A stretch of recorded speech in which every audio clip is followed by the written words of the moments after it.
All right, guys, there was so much going on in the DOGE department primarily that we didn't feel like we could wait over the weekend to bring you some updates with the very latest breaking news. So Ryan and Emily have joined me to do a little speed run through some of the top lines. Can't say everything that's going on, but some of the things that are going on. Great to see you guys. Good to see you. And definitely check out our Natalie Winters interview. If you're not premium subscribers, then you haven't seen it yet. If you are, you watched it Thursday evening. But if you're not, it'll be up later today. It's a good one. Yeah, I'm excited to watch it. What'd you guys get into with her? Because, one of the interesting dynamics that will actually come to in some of these elements that we're going to go through is the sort of Bannon-Elon divide. Yeah. Did she have anything to say about that, or how is she thinking about the Trump administration going in as a White House correspondent? Well, I was going to say, Ryan, Bannon went a lot harder after Musk than Natalie did. And I think that maybe reflects this internal split among especially younger people in the MAGA crowd. Huh. Interesting.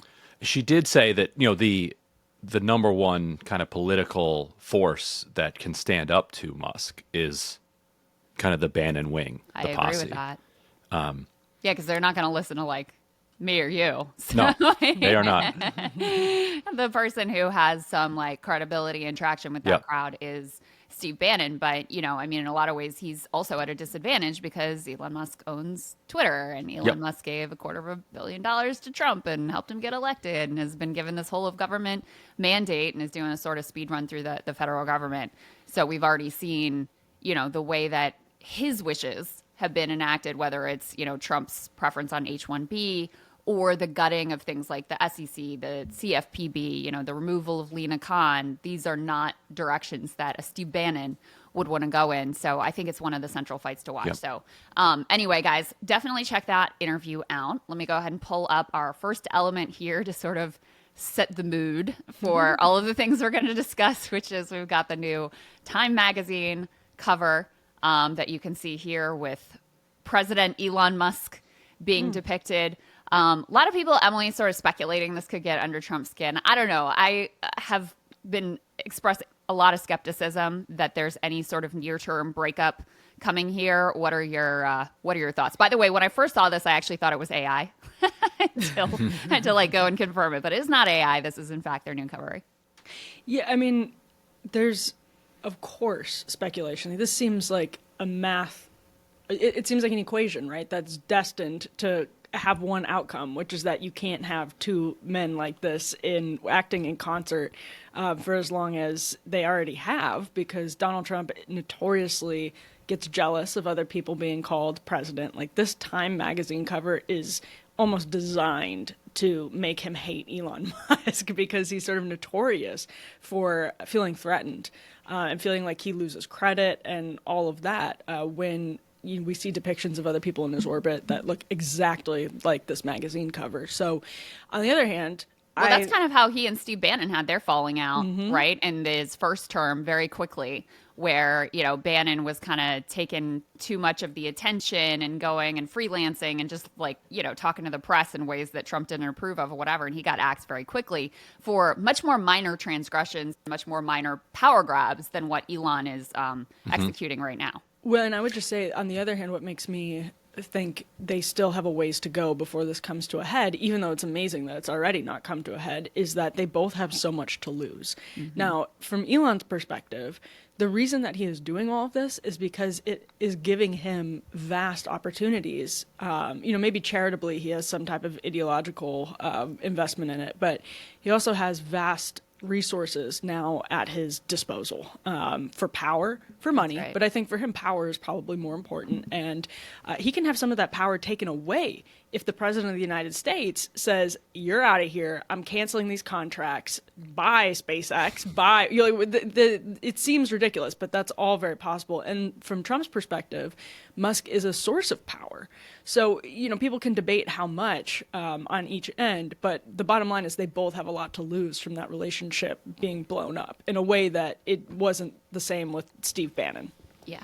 And the way somebody who's close to Trump described it to me once, that they said liberals don't quite understand the way that the President Musk insult works on Trump. He's like, that doesn't really bother Trump. Like if somebody else calls somebody else president, President Bannon, President Trump, whatever, or President Musk, whatever, they said the one that would get under his skin would be Vice President Trump. Like the suggestion that, okay, you're not a co-equal here. You're actually the vice president here. You're the one who's being told what to do by this guy. That would drive him nuts. Interesting insight into the Trumpian psychology. So this was actually kind of surprising to me. We've gotten this, reporting, much to Elon's chagrin, about who some of these DOGE hackers or apparatchiks or boys or kids or whatever you want to call them actually are. And we are now learning why he was very protective over some of their identities. One DOGE staffer has been forced to resign over racist posts. The reason I was surprised is because I didn't know it was possible to go so far in the direction of racism at this point in time that it was a cancelable offense. I thought cancel culture was totally over and none of this would matter. But there are standards here, Krystal. There are at least some standards here at play. So, this was really brazen stuff. This guy who was kind of a central figure in the Treasury takeover, Marco Elez, a 25-year-old, he is the guy who actually was changing the code. This is according to Josh Marshall at TPM, was actually changing the code at the Treasury payment system, reportedly to make it easier for them to freeze funding and potentially to make it easier to hide their tracks about what they were doing in terms of funding freezes. So he was a very significant player in all of this, not like a side character. And his social media accounts were uncovered. He said things like, just for the record, I was racist before it was cool. You could not pay me to marry outside of my ethnicity, normalize Indian hate, and also advocated for an immigration policy based on eugenics. So, kind of as blatant as it could possibly get. But I think, a small indication that there are still some limits in place about I don't know. the DOGE activity. Your initial instincts may prove correct. Elon Musk today tweeted, bring back DOGE staffer who made inappropriate statements via a now deleted pseudonym ? And a survey. And yes, no.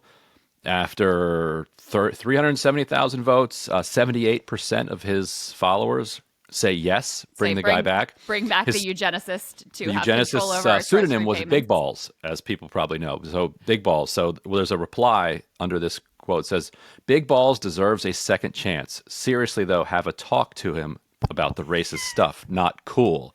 And Elon Musk replied to that and said, true. So it sounds like Musk is going to have a talk to Big Balls and bring him back. Elon Musk, the guy who did, according to Ryan and I and many others, although not Emily, a Heil Hitler, and also is out tweeting about how white South Africans only should be allowed to immigrate to the country. But he's, drawing the line at this type of racism. Emily, go ahead. Well, hasn't Steve Bannon called Elon Musk? Hasn't he said, I don't need a racist South African? I'm paraphrasing him. But I believe what he said that? is he name-checked not just Elon, but some of these other cast of characters are South Africans as well. You guys may know better than me. I think is David Sachs, Peter Thiel, maybe. Anyway, he said, why are these people involved? The white South Africans are the most racist people on the planet, is, I believe, what his phrasing was specifically. Yeah, I mean, it's probably true. Yeah. They're certainly in the competition. Yes, they absolutely are. It's a very stiff competition in this world, but yes, they're in it. Indeed. So we may not have seen the end of the active eugenicist and taking control of the Treasury system. Good to know. Thank you for that update, Ryan.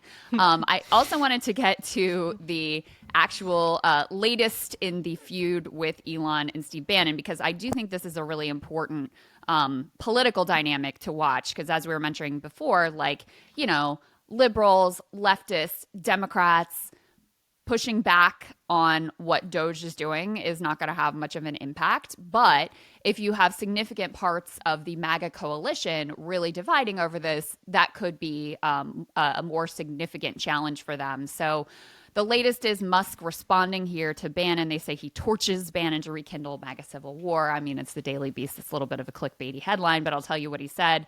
Elon Musk torched Steve Bannon on Thursday, rekindling a MAGA civil war from Trump's transition period. The world's richest man refused to stay quiet on X after he learned his podcaster foe had lightly criticized the Department of Government Efficiency's priorities. Quote, Bannon is a great talker, but not a great doer. What did he get done this week? Nothing. So that was the torching, the reported torching from the Daily Beast. Emily, your thoughts on this? I mean, that's the opposite how most people in Trump world see Bannon. He's seen as somebody who's actually the doer who like mobilizes people. One thing Ryan and I talked about with Natalie Winters is how powerful the War Room podcast is at mobilizing like a grassroots, response whenever Bannon is concerned. They really radicalized a lot of people on COVID in particular. I mean, that was when War Room wasn't it originally like War Room Pandemic or something like that. Yeah, I think it was actually. Now that you mention that, and so I hope it's true that, so here's the way that I would put it. I think Donald Trump and Steve Bannon know Trump's voters more than Elon Musk knows Trump's voters. And I think Trump knows that Bannon knows his voters more than Elon Musk knows his voters. One interesting thing that Batya Ungar-Sargon reported in Newsweek is that when she talked to somebody in the know about this as to whether Donald Trump told Bannon to tamp it down, Bannon has not been told to tamp down his attacks on Elon Musk. And obviously Trump pays attention to what Steve Bannon is saying. So I want it to be true that because I mean, Elon Musk is like slapping MAGA in the face repeatedly on different issues. So I want that to be true. I just don't think we have a definitive answer to it yet. I would bet that Bannon would win that war, even though he doesn't have the money and power that Elon Musk does, just because Trump realizes that he is popular because of his voters, and his voters aren't just a cult. There are, maybe there's a slice of it that's absolutely cultish, and he could shoot someone on Fifth Avenue and get away with it. But at the same time, I don't know that we have a good answer to who would fully win that tug of war. Emily, when you say that Elon Musk is, I think you said slapping MAGA on a number of issues, like when you say that, what do you mean by that? I mean, obviously H-1B is the big one. That one's really significant. I'm super curious to see what he does with the CFPB. That's like seems as though it's on the chopping block in the next week, maybe like in the next couple of hours. We could see what happens with that. And the CFPB is not like super well known in MAGA world, but has done some things that are good for MAGA world, and it's like an anti-scam agency, basically, and it's returned dollars to consumers who've been scammed. And it's what Mark Andreessen and Mark Zuckerberg both went on Joe Rogan's podcast to take aim at. Yeah, well, then there's also the issue of TikTok, and there's a bunch of different things where Elon Musk talks about these MAGA issues in ways that are just completely different than how Steve Bannon talks about them. Immigration is just like the most obvious example, but he plays it really cleverly. But it's not always that clever. I don't know. That's the best way I can put it. He's just not of the world, but he's been brought into it. I feel like, and I'm curious for your take on this, that he has bought himself an enormous amount of credit with his so far pretty successful war on USAID. Like this is a serious arm of the deep state, of the U.S. intelligence apparatus and U.S. foreign policy, and Musk went squarely for it, and he's getting the kind of argument that he wants, where he's got Democrats kind of defending the idea of foreign aid, rather than he has some Democrats who are defending USAID as it actually operates as a soft power vehicle. Like you had Chris Murphy say the point of USAID is to exercise soft power in Africa and get the resources out of there. You had Samantha Power just recently saying that the role of USAID is in furthering the interests of American corporations in all of these foreign countries and developing markets for these corporations. Those are both, to me, like very accurate arguments. Like, yes, that is what USAID is trying to do, to extend American soft power on behalf of America's national interests, however you characterize that, and also on behalf of American corporations. That's different than talking about it as a humanitarian aid organization, which is how a lot of Democrats are defending it. And some of what they do is aid work. So it feels like Musk is crushing Democrats and the deep state at the same time on this issue. And so I'm wondering, even though he is so kind of hostile to MAGA on other stuff, does this give him like an enormous kind of runway to just keep going?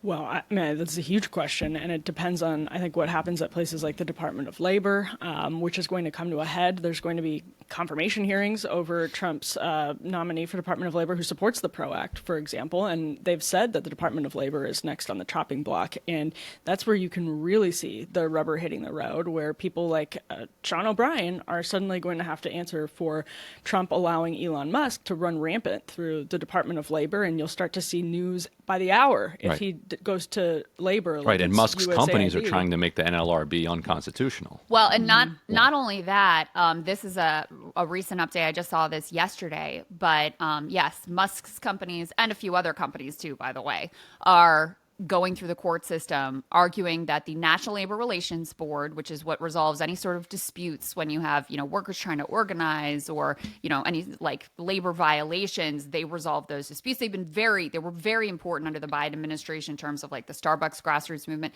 very important to the Teamsters too, because they've been involved in making sure that those delivery drivers are not classified as contractors, but are classified as workers who can be organized. So really significant body. Elon Musk hates unions. He's made no bones about it. He doesn't think they should exist. He thinks he should be, CEO, king, dictator, not only of his companies, but obviously of the country as well. That's how he thinks he should be able to operate. Trump also longtime union buster and congratulated Elon when they did their terrible spaces together about, busting these firing these striking workers.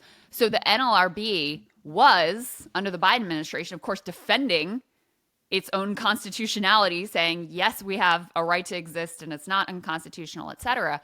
They have now backed out of that position. They are no longer defending themselves from the charge of SpaceX, Elon Musk, et cetera, that they are in fact unconstitutional. Now, I think the way that this process works is some other labor union or some other group can pick up the case. So it's not like there won't be someone making the case. But between that, firing of Jennifer Abruzzo, who was the quite excellent general counsel at the National Labor Relations Board, and fairly just as aggressive as Lena Khan was with the Federal Trade Commission. Jennifer Abruzzo got less attention, but she's equally aggressive at the National Labor Relations Board.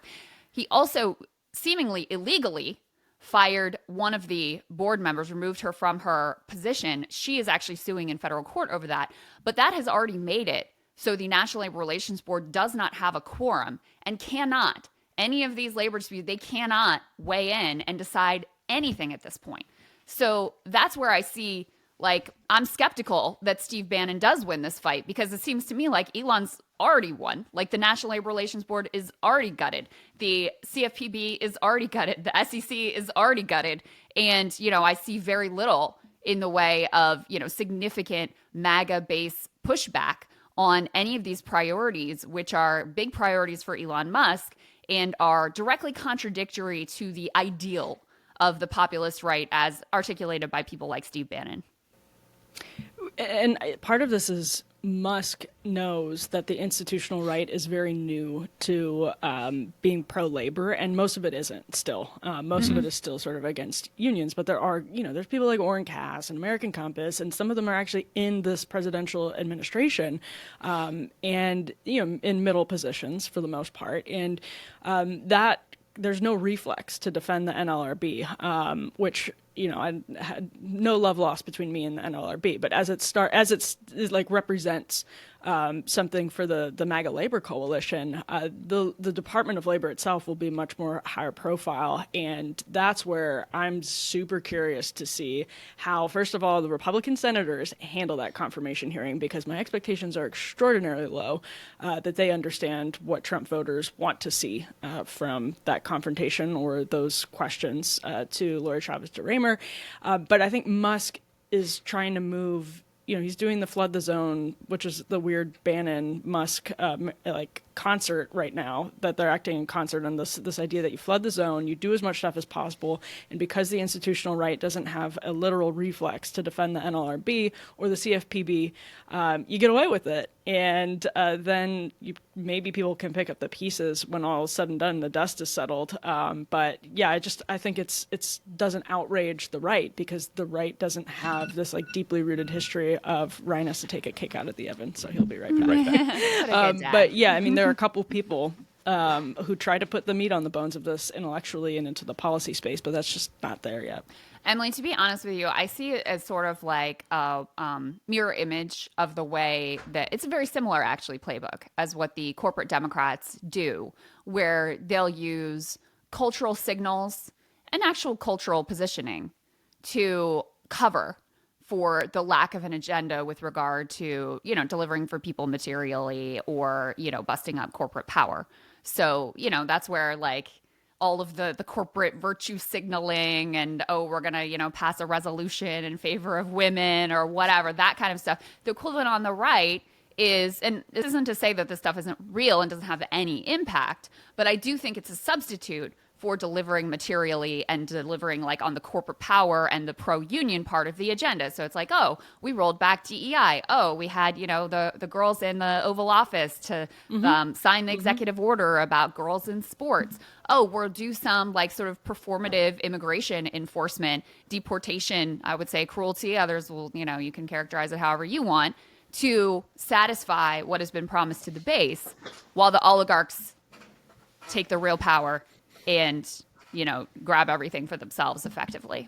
No, I mean, I totally agree with that. I think would be my criticism of like the political system as it exists. And Ryan, I'm curious what you think about that too. Krystal was just saying basically that the cultural stuff is used as a cover by Democrats, corporate Democrats. And she's saying it's similar with corporate Republicans who are using DEI as a cover to then sort of take all of these steps that undercut the base. And I think that's really true, because on the right a lot, when we get excited about people from the labor coalition coming in, it's more about the voters than it is about whether that trickles into actual political results. You can get really excited about Josh Hawley recognizing what Trump voters in Missouri want from Republican politicians, but it's just Josh Hawley. He's just saying things. There's not a lot of power behind it, because they don't want to put their power behind it. So I think that's true. Yeah, and corporate interests are very good at driving a wedge in between the kind of the class, the class faction and the more woke faction, whatever you want to call it, in both parties. And there was a really fascinating example of it in Breitbart yesterday, which clearly looked like it was pitched by some corporate entities that had been on the business end of Biden's Department of Transportation's antitrust chief, who became Doha Mekki after Jonathan Cantor retired. So she had like a month in the job, and she filed a bunch of cases. She filed the case against the 6 major landlords that were colluding to use AI to like raise the rents. She warned companies that if they tried to engage in non-competes or tried to share information to suppress wages, like the antitrust division would continue prosecuting that. She went after KKR, giant PE firm, and Breitbart wrote this piece that clearly was pitched by some. Yeah. So Breitbart writes this hit piece that's clearly pitched to them by some corporate interests, calling her woke, and they list of things that they say are woke that she did. And you click on each one, it's all class-based corporate power stuff that she was doing. And they even highlighted a speech that she gave, and you actually go and read the speech. The speech, she has her argument that she makes in the speech is that you should not subordinate antitrust policy to other political and social justice concerns. Should not do that. She's making the exact opposite argument. But the corporate interests know that they can come in and say, oh, look at this black woman here. Don't let her do this woke stuff against us.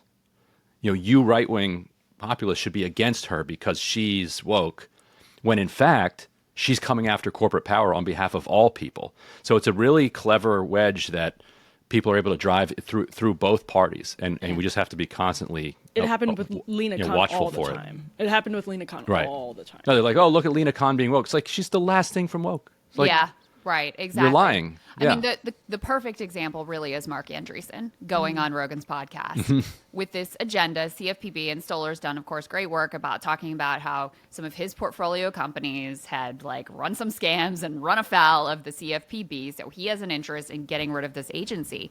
And Mark Andreessen is not an idiot. He made a choice to go on Rogan's podcast, lie to Joe Rogan, lie to his audience about what even the CFPB is, saying it's Elizabeth Warren's personal agency for debanking conservatives, which is literally the opposite of the truth, given that Rohit Chopra, who they just got rid of, was on the record talking about how we need to fight back against debanking for political reasons.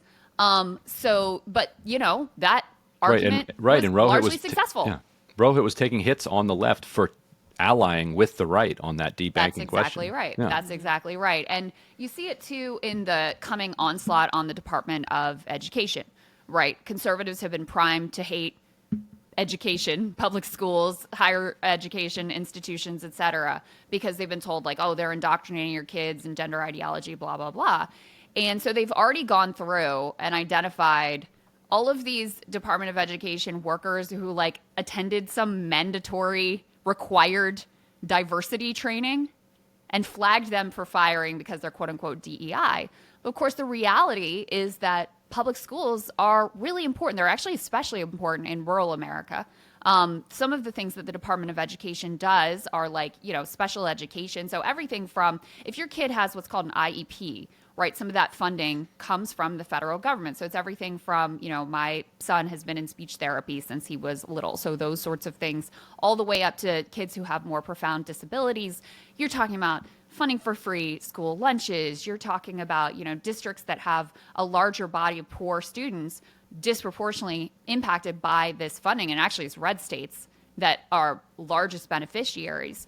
So you use the cover of like wokeness and DEI to destroy the entire thing, which is their stated intention, is to get rid of the whole thing entirely, which will have really negative consequences on, you know, education, school funding in places across the country. So, you know, to me, this seems like a very consistent playbook and so far very successful playbook. And, you know, I think to me, it seems like a lot even of the Bannons of the world who, you know, at times have been very strident against Elon is sort of willing to take the cultural pieces he can get, the immigration pieces he can get, and accept the, you know, and now we're ruled by an oligarch framework. I mean, even Josh Hawley's a good example, right? Like Josh Hawley has worked with Bernie Sanders on things. He's working with him, I think, on the on the credit card interest rate piece. Yep. He and others are formulating a sort of Republican answer to the PRO Act. But if that gets quashed, does anyone really suspect that Josh Hawley is going to go to the mat and really cause a problem for Trump over any of that agenda being quashed? Of course not. Like, I don't see that happening. I mean, he voted for Scott Bessent, the Treasury Secretary, who was like, I don't think there should be a minimum wage, and is like a George Soros hedge fund guy. So I think it's, you know, I have zero expectation that anybody in the Republican, you know, elected Republican coalition is actually willing to fight for any of these things, which means that it's, you know, it's over. Goodbye. It's done. Well, it's an interesting question because it's whether they're willing to fight for these things based on where Donald Trump is.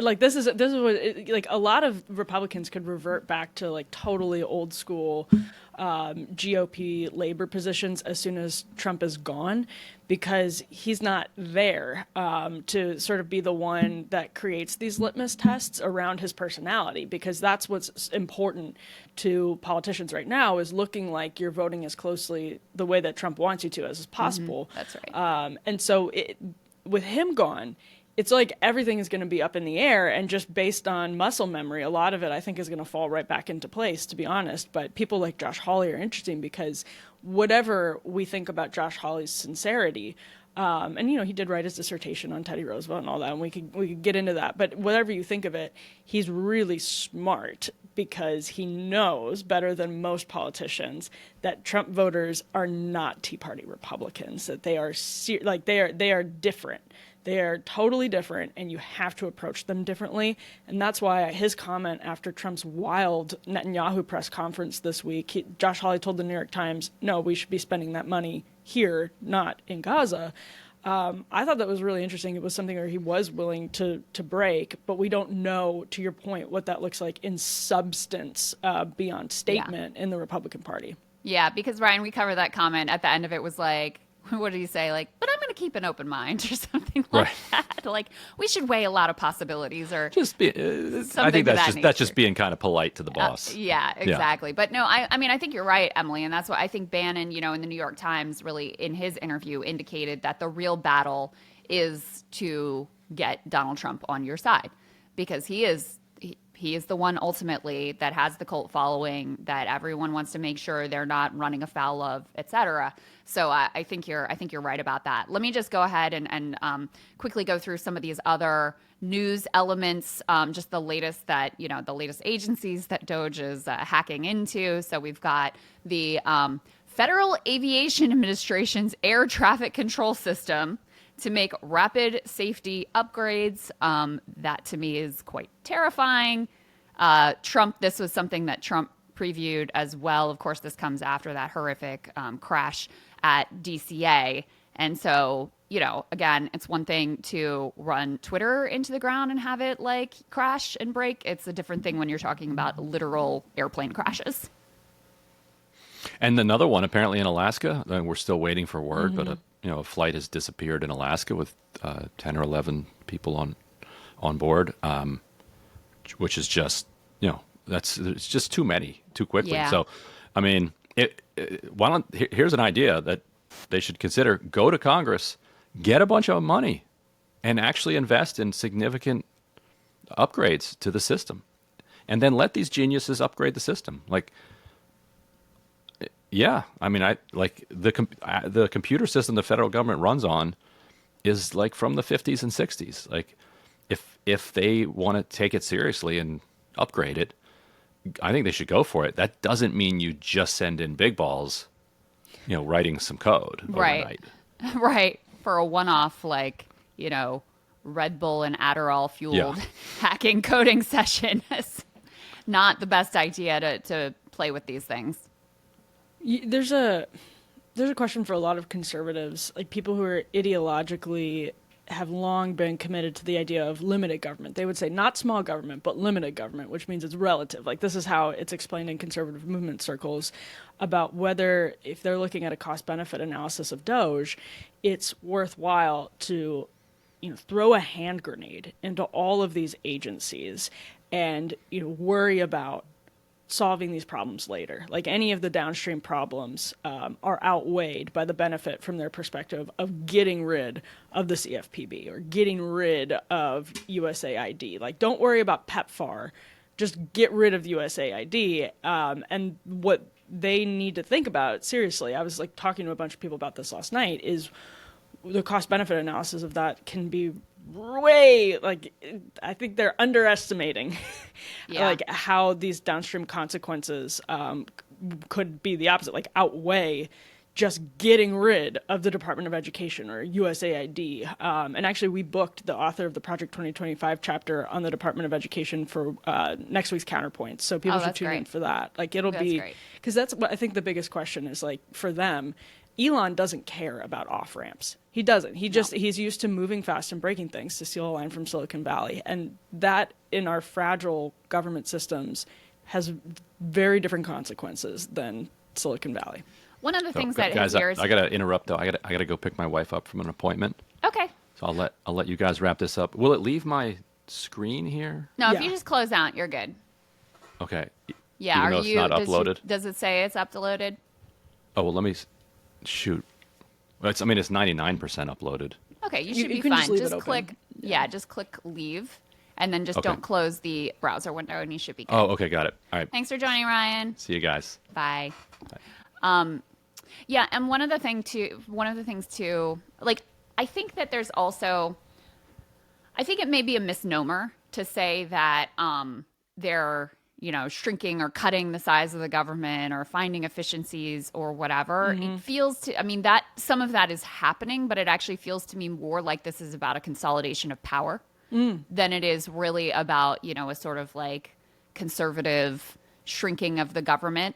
And then the other thing just that has kind of irritated me about the USAID conversation is they aren't actually talking about getting rid of it. They're talking about putting it under the State Department, under Marco Rubio's State Department, who is famously very hawkish and very in favor of all kinds of regime change operations. So it seems to me like more of the goal is we want to get rid of this, fluffy like PEPFAR and help the kids and the malaria stuff and make it more focused on the CIA style tactics that has been utilized for. That's the reason to bring it directly under the State Department auspices.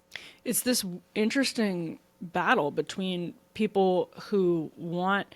So, like, if you think about Russ Vought, who's was confirmed as now the head of of OMB, the Office Management and Budget, he has a really deep, like, ideological formulation for why these agencies, and with impoundment, as we've talked about with Jeff Stein, that like wonky idea that actually the president has the authority, needs the authority to control all of the funds that Congress delegates to these executive branch agencies because the president is the head of the executive branch and it's money. It's a long, like, complicated constitutional question, but he believes that because he thinks the agencies run amok of the president, which is objectively, like, we've even seen it happen under Democratic presidents where you have corporate revolving door people at the EPA who are messing with a like pro-environmental agenda because the revolving door in these agencies. Like there is a real problem at the core of what's being talked about, but Elon Musk is not in like that camp. He's not coming from that position. He's coming from this position of like this libertarian ethos where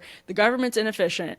And in order to be more efficient, he should be the one to help make these algorithmic like determinations about how they work. And that is a consolidation of power. And with USAID, I mean, it's now significantly cut down. A lot of the funding is frozen. So the real question is whether the spigot gets turned back on and is wielded by Rubio. I mean, one of the funniest examples of USAID operating as a CIA front was Cuban Twitter. What was it, like 2014 when they created Cuban Twitter? Like the most hilariously stupid policy. And I'm sure Marco Rubio is going to be deeply opposed to the next Cuban Twitter or Juan Guaido or whatever. Like that.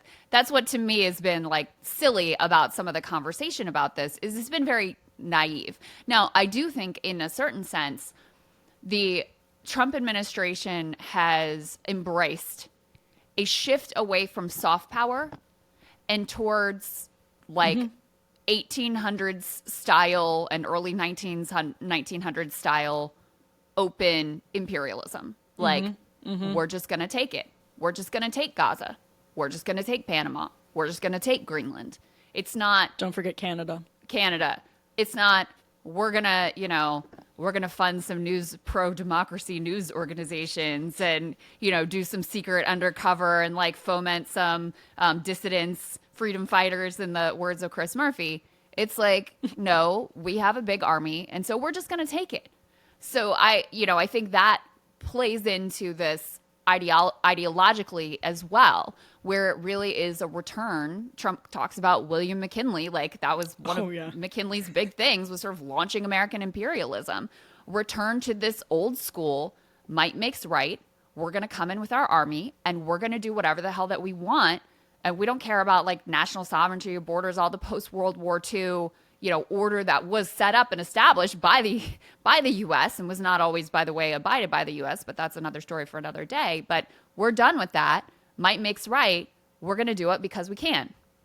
And I think it's this also nakedly transactional and more pragmatic realism, which is interesting. It reminds me of the economic conversation we were just having, in that so much of this is based on Donald Trump. At any given moment, what Trump thinks, we're boots on the ground in Gaza, America first, right? Like we're going to build the America First case for boots on the ground in Gaza after it's said. Like, we're going to go back. Like, here's the outcome. And we're building the case afterwards because Donald Trump said it. Right. So some of this is the same thing with economics. Like, we will make the conservative case for, like, Tom Cotton introduced a bill to raise the minimum wage. We will make that case after the fact because Trump, is bringing all of these union workers into the party. So what happens after Trump, and I know we're like in the middle of Trump right now, and that's, but my question, and I think it's an important one, is just how durable this stuff is, whether JD Vance is president next or whether another Democrat comes in and the Republican Party is rebuilding from the ground up. What is it if Donald Trump isn't the one who's making these foreign policy decisions? Like, Elon Musk can say we're getting rid of USAID. What does that mean under President J.D. Vance? Is he as nakedly pragmatic about things as Donald Trump is? Probably not. But I think there is more like transparent transactions in foreign policy in the MAGA world. I just don't know how long that lasts. So I had up on the screen a little while ago, DOGE has gotten into the Department of Energy. We also have, it looks like the Social Security Administration is next. This is from our friend Shelby Talcott over at Semaphore. She says Elon Musk's DOGE shuttered USAID, has searched Medicare payments, gained access to a sensitive Treasury Department payment system. Its initial Labor Department presence prompted a lawsuit, and it's just getting started. The Social Security Administration is an upcoming focus of the Department of Government Efficiency. A source with knowledge of its work told Semaphore, and one person involved in DOGE is currently preparing to work with the agency that provides benefits to the elderly and the disabled. So, they, I think, started in a sense with USAID and also just with not just, but with the Treasury Department, which is the pipes and the bones of the whole operation. They really went straight to the source, but there are no sacred cows here in terms of what they're willing to mess with, whether it's the Social Security, whether it's Medicare, whether it's the National Oceanic Atmospheric Administration or whatever NOAA stands for, which helps us with hurricane preparedness and weather data, et cetera, whether it's the FAA, whether it's the Department of Energy, where our nuclear secrets are stored. They're going after every piece of it. And also, Emily, to your point about AI, there was also some reporting that they already have started feeding our data into AI systems. Mm-hmm. This is from the Washington Post. They really want me to buy some Alice and Olivia stuff here, guys. I think you should buy the bodysuit. It's cute, right? This one? Yeah. Yeah. I mean, this pink, they are they are kind of nailing the algorithm is not wrong. Let's just be real. The algorithm is not wrong about what I would like. Anyway, Elon Musk DOGE is feeding sensitive federal data into AI to target cuts. At the Education Department, the tech billionaires team has turned to AI to hunt for potential spending cuts, part of a broader plan to deploy the technology across the federal government.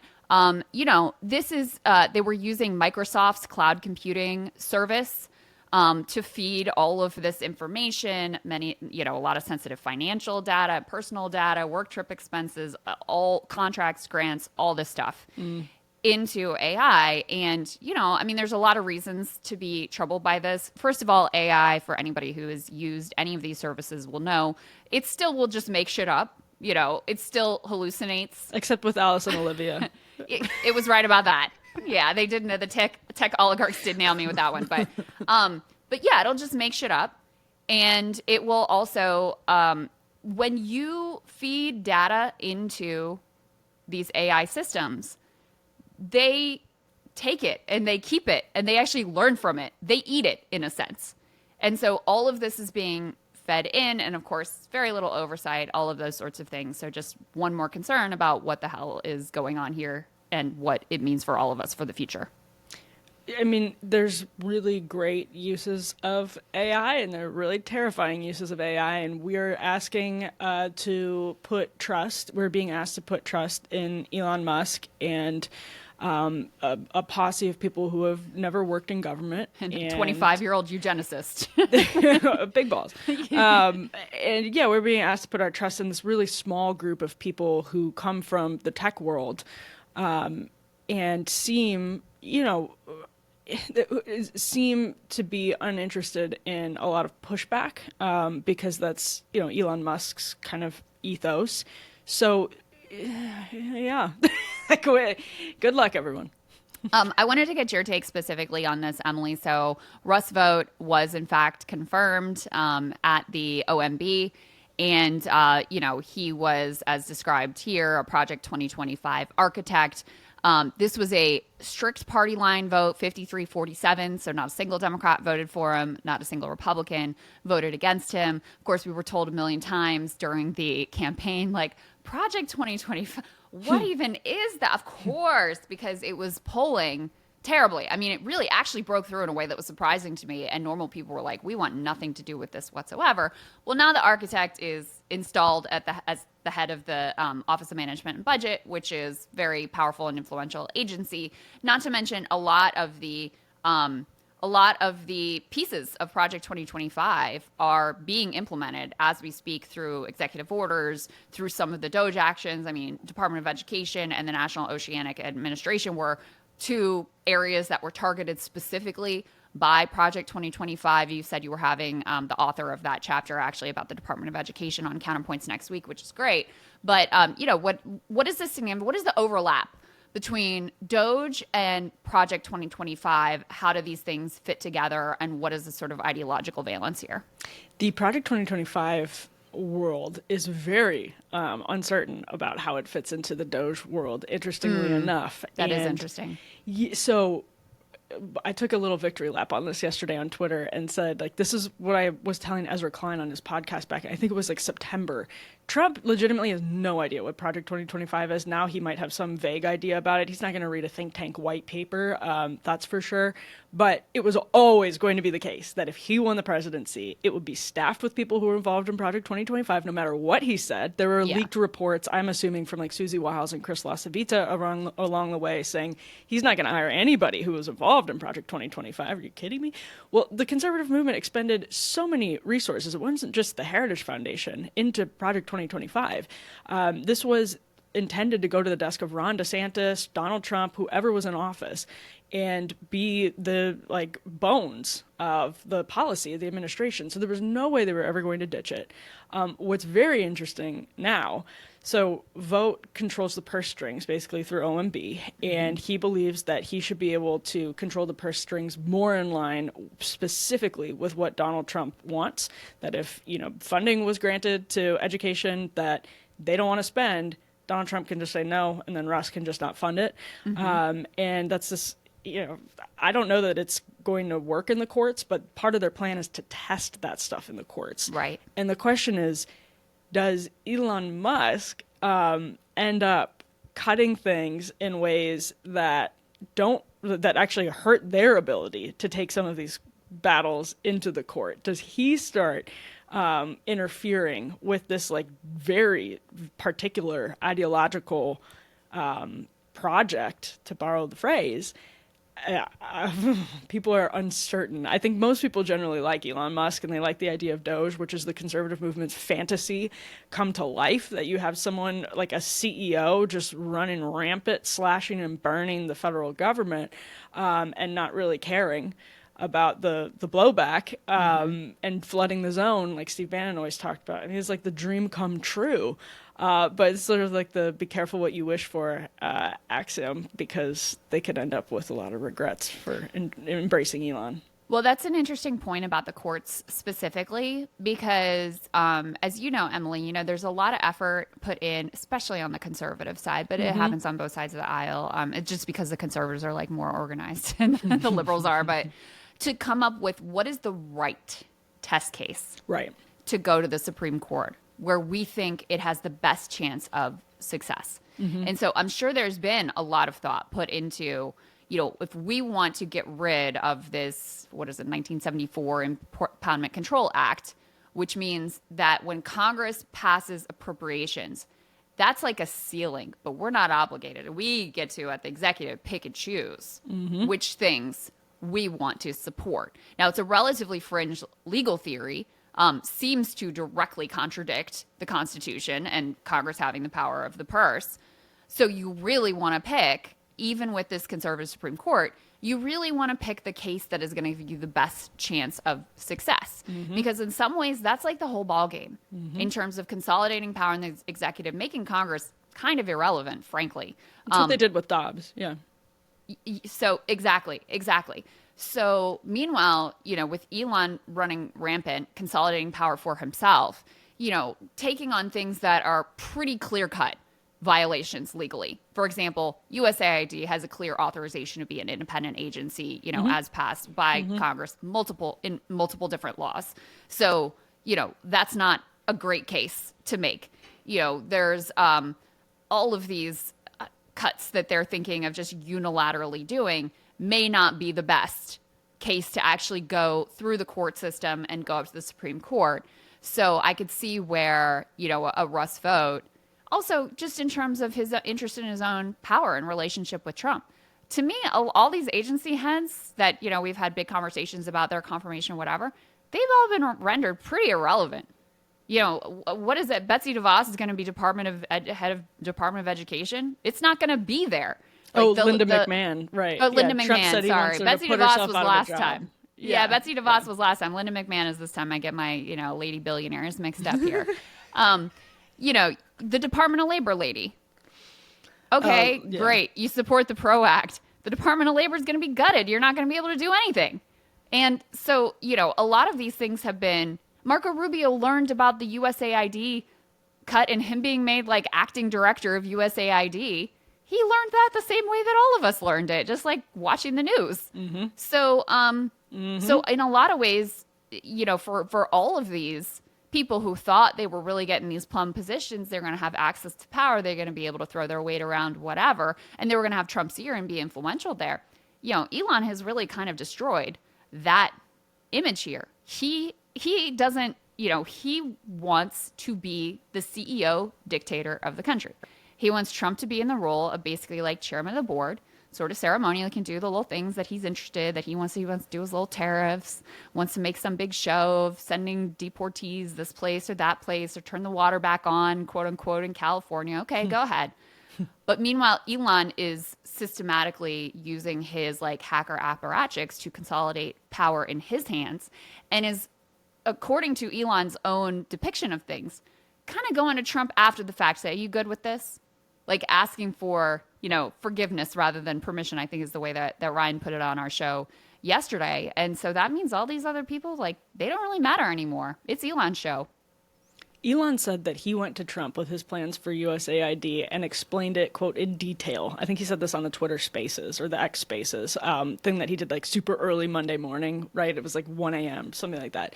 He went to Trump and explained it, and Trump said, okay, do it.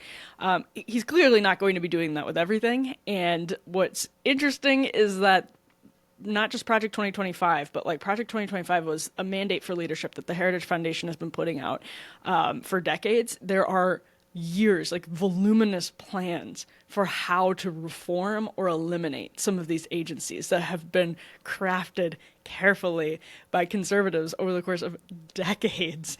And they want this done a particular way. But they know that right now, Elon Musk has the president's blessing, essentially. Yeah. So you can't really get mad. Like Marco Rubio's response was, we're going to, USAID was horrible and we're all for this, whatever.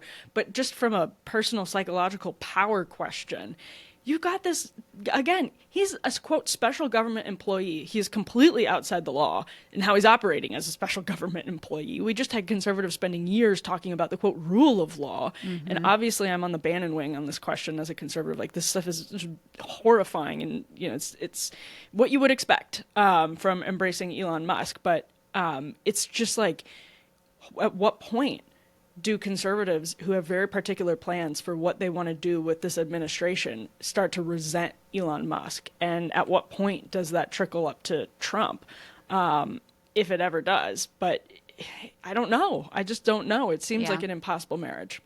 Yeah, so this is the USAID unions are suing the Trump administration to halt unconstitutional legal cuts. Again, I think they have, from what I've read, legal analyses, they have very strong grounds here. And, are like, I think 99.9% of judges, even ones who were appointed by Trump, would look at this and say, yes, this was authorized as an independent agency by Congress, period, end of story. Mm-hmm. And so whether Elon Musk or Donald Trump or whoever wants to change it, you got to go through Congress. That's the way that the system works. Now, the next battle is, the question of whether or not they care what the courts say.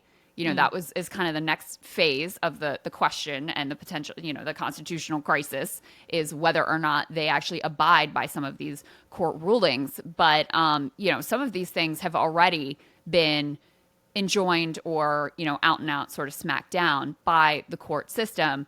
But obviously they're operating at a much more rapid pace than these lawsuits can even be filed, let alone adjudicated, let alone any sort of like final determination ultimately made here. And then the last piece, Emily, that I wanted to share is, it's also true that, like, for example, one of the areas where the courts have intervened is that initial federal government spending freeze, right? Which they, two different courts, two different federal judges issued like a restraining order. They said, okay, you can't do this while we're looking into this. You've got to allow the funding to flow.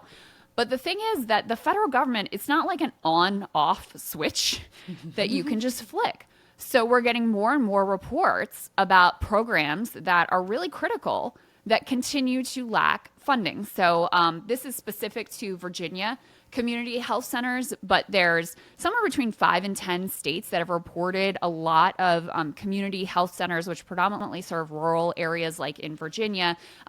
They're across the state of Virginia, but in southwestern Virginia, which is the lowest income and the most rural part of the state, they're particularly important. Half of all community health centers in Virginia have been cut off from their federal grant money. That has already forced a number of them to close altogether or to stop providing certain services. I saw Rhode Island was one of the other states that was really hard hit here. So some of that funding, even though it should be flowing, because like, again, I said the federal government's on an on-off switch, the PEPFAR funding through USAID, which was supposed to have received a waiver through, the memorandum from, I think, Marco Rubio, that also is completely halted because also they've furloughed almost all the staff in USAID. So like who's going to be there to approve the waivers or make sure the funding is going through or whatever. So that also, in spite of the fact that technically it should be flowing, is not flowing whatsoever. And then one other, kind of early ramification here that is worth noting is you've got 30,000 tons of food. This is meant to be aid to be shipped around the world to places that are, struggling with food insecurity and with outright famine, and which is purchased, by the way, from American farmers, is stuck in a Houston port, basically rotting after Trump halted foreign aid. So this has already been paid for by the government. It's, there's a need around the world. This has been beneficial to a lot of, farmers across the country, Midwestern farmers, I think, in particular. And in fact, you saw some Republican senator, maybe Cassidy, who weighed in, who said, we got to get this food aid moving. This is really important. It's just sitting there rotting. So these are, just a small taste of some of the reverberating impacts we're going to see already just from these first couple weeks of activity. It's all in the abstract. If you're paying attention to national news, it's easier to assume that you can flood the zone. It's different in localities when people start seeing local news reports in their communities about things that are happening. Right. And that's where the conservative movement has built, like Project 2025, for example. One of the reasons we booked the education department author on the show is that there's kind of these off-ramp plans, and we could debate whether they're valid, but they exist, and Elon is not doing any of the off-ramp plans at all. Rubio obviously tried to kind of do something with USAID, but Elon had not thought about that. I don't think Elon Musk had thought that there was anything to preserve of USAID. He called the whole thing a ball of worms, and so they just needed feeding to go. it into the wood chipper. Yeah, feeding it into the wood chipper, and that means okay. PEPFAR's gone, all of this stuff is halted immediately, and that's, you're not preserving anything. And they have plans for how to do this stuff. He definitely doesn't care about them. So I would think that would be a source of tension. Yeah, well, interesting times. We'll just say that. Emily, thank you so much for spending the time with me. And it's always really valuable to get your insights on these various fissures and how this is being viewed within the conservative movement too. So thanks, girl. Great to see you. Thanks for having me. And it was fun to have Ryan here, but he's got cake and birthdays. Yeah, he's got his hands full. So, all right, guys, make sure to check out that what is her name? Natalie Winters. I always want to forget her name. Right. War Yep. Room, White House correspondent. Make sure you check out that long form interview. I'm definitely going to be doing that. And if we need to do some breaking news over the weekend, we will do so. Otherwise, we will see you on Monday. Bye, guys.